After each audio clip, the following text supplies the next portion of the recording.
Now, if anybody remembers, in 2020, in March, Boris Johnson came on the television and said, I'm afraid everybody's got to stay at home because of COVID.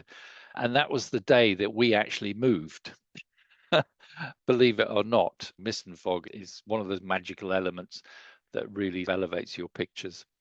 But I generally just literally jump out of my pajamas into the clothes that I wore the night before. And I think fog and mist helps simplify compositions, and especially where trees are involved as well.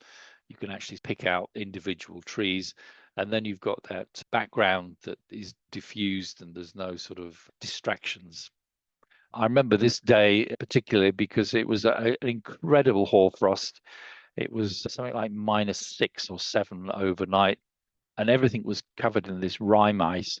But not long after it set off, this sort of heavy cloud rolled in with a threat of rain, and then it just went mad, absolutely mad. It absolutely went bonkers, and I was in the right place at the right time, and it was just an amazing experience to be there. And I never thought in my wildest dreams that I'd ever get to see them here in Dorset, but and but saw them I did, and they were all mayflies.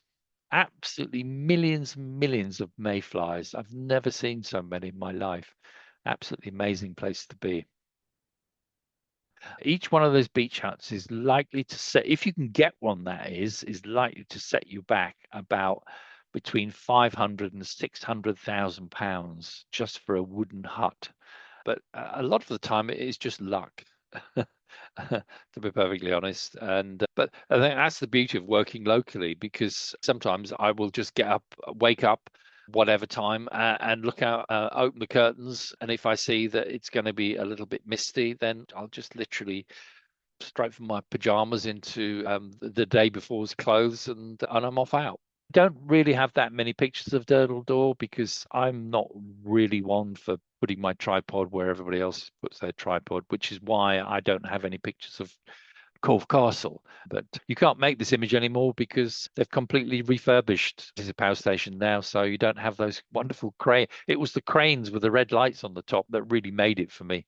If you do get the opportunity to make images, hold on to them because you never know, because things don't last forever.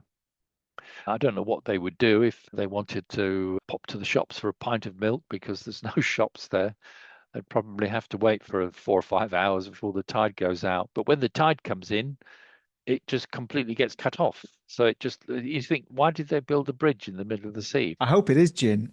Someone mentioned having a drink of Guinness earlier, and I thought that's got to help the photography.